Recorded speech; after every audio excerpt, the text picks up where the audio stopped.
Kryzys paliwowy w Rosji może przybrać katastrofalne oblicze poza centralą, bijąc w propagandowy przekaz Kremla. Archangelsk może zostać bez zapasów na zimę. Rewizja ETS budzi kontrowersje, choć ocalał postulat polskiej energetyki. Dalsza eskalacja w Iranie przywraca cenę ropy sprzed porozumienia z USA. Jest 20 lipca 2026 roku, nazywam się Wojciech Jakubik, a to jest codzienny przegląd informacji sektora energetycznego i paliwowego Energy Drink. Zapraszam.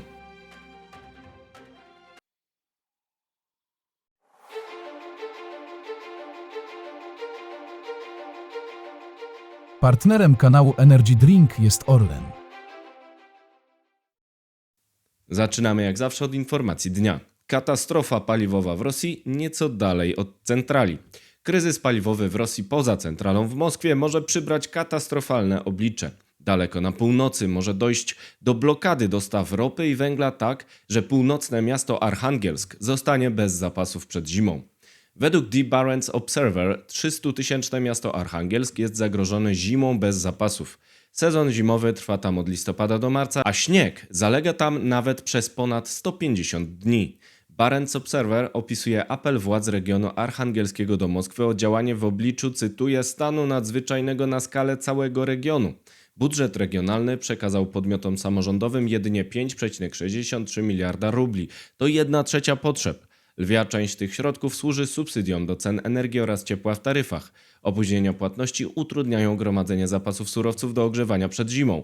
Mogą także utrudnić przygotowania infrastruktury energetycznej. Rządowy program Północny Dowóz, mający zapewnić niezbędne zapasy węgla i oleju napędowego w Archangelsku, jest opóźniony. Władze regionalne przyznają, że nie ma możliwości zapewnienia na 100% dostaw 21 tysięcy ton węgla oraz 12 tysięcy ton oleju napędowego przed zamarznięciem morza. Zgromadzenie Regionalne Archangelska przyznaje, że problemy budżetu biorą się z, cytuję, negatywnych czynników ekonomicznych, w tym sankcji. To pierwszy przypadek, w którym tamtejsze władze przyznają, że inwazja Rosji na Ukrainie przynosi negatywne konsekwencje.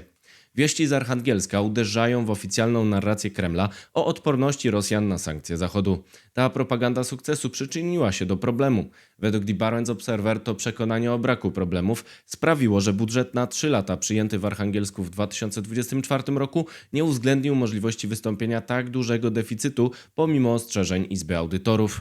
To w połączeniu z generalnym kryzysem paliwowym w Rosji pokazuje, że Rosjanie odczuwają coraz mocniej skutki sankcji połączonych z dronopadem Ukrainy, który je uzupełnia. Służba wywiadu zagranicznego Ukrainy informuje zaś, że Rosja próbuje maskować kryzys paliwowy poprzez materiały propagandowe o zniesieniu ograniczeń sprzedaży paliw w 15 regionach, ale w rzeczywistości jest to skutek administracyjnej redystrybucji dostępnych zasobów kosztem oddalonych regionów. Największe niedobory paliwa mają się utrzymywać daleko od centrali w regionach jak Astrachań czy Republika Czuwaska, Mordowia i Udmurcja. Kryzys jest widoczny także w cenach paliw, które wzrosły między 1 a 10 lipca do 77,5 rubla za litr, do około 24% w przypadku benzyny 95 i do 119,5 rubla za litr 98, czyli o 32%. Mediazona analizuje dane o sprzedaży paliw na stacjach w Rosji pochodzące z płatności kartą publikowanych przez banki rosyjskie Sber, T-Bank i Alfa-Bank. Wynika z nich, że paliwo jest najbardziej dostępne w Moskwie.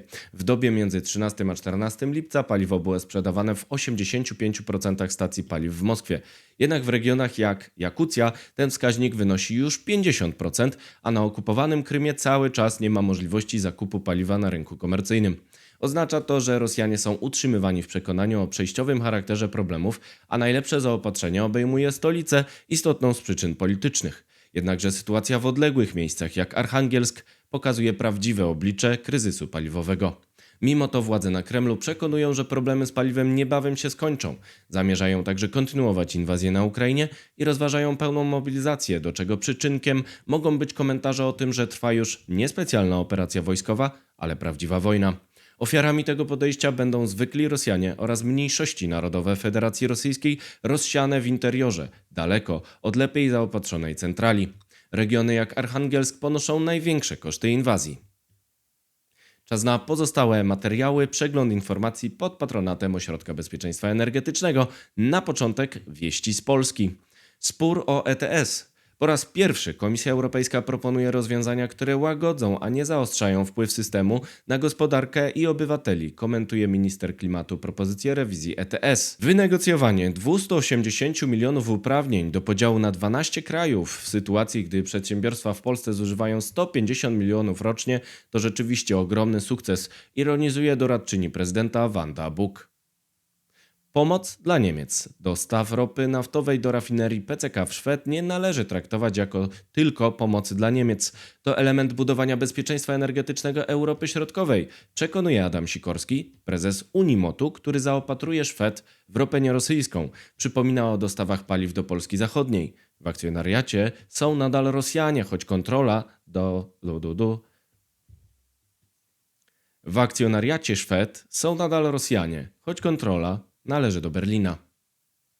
Uzupełnienia atomowe. Państwowa Agencja Atomistyki wezwała polskie elektrownie jądrowe do uzupełnienia wniosku o zezwolenie na budowę pierwszej elektrowni jądrowej. Państwowa Agencja Atomistyki ma 24 miesiące na wydanie decyzji. Wniosek musi zostać sprawdzony, a każde uzupełnienie ten czas zatrzymuje, tłumaczył prezes agencji jeszcze w lutym 2026 roku. Teraz wieści z Europy.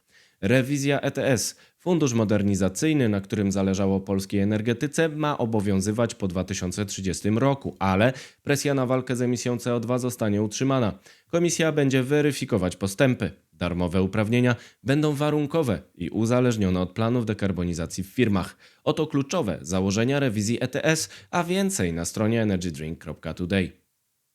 Walka z Chinami. Francja i Niemcy mają przedstawić we wrześniu mapę drogową usunięcia nierównowagi handlowej w relacjach z Chinami. Deficyt handlowy z tym państwem w Europie sięgnął 360 miliardów euro w 2025 roku. Komisja Europejska ma szybciej badać nadużycia, nieuczciwe subsydia i dumping cenowy, np. w sektorze elektromobilnym i OZE. Polowanie na tankowce.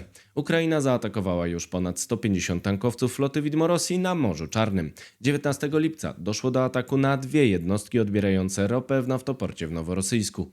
Udane zatopienie tankowca w porcie oznaczałoby blokadę eksportu rosyjskiego na kilka miesięcy. Rośnie prawdopodobieństwo takiego incydentu. Jeszcze wieści ze świata. Problemy z gazociągiem. Akcje Gazpromu spadły do historycznie niskiego poziomu 83 rubli za akcję, bijąc rekord z czasów kryzysu finansowego w 2008 roku.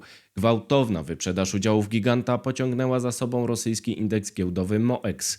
Analitycy wiążą ten trend m.in. z impasem rozmów z Chinami na temat budowy nowego gazociągu, a więcej na stronie energydrink.today. Eskalacja trwa. Ataki USA na Iran są kontynuowane. Irańczycy atakują zaś liczne cele na Bliskim Wschodzie, w tym instalacje odsalania niezbędne do zapewnienia dostaw wody w regionie. Ropa naftowa podrożała do $90 za Brent, czyli pułapu sprzed zerwanego porozumienia USA-Iran. To wszystko w materiałach przygotowanych dzisiaj, następne oczywiście już jutro, więc zapraszam Państwa serdecznie. Do zobaczenia, do usłyszenia.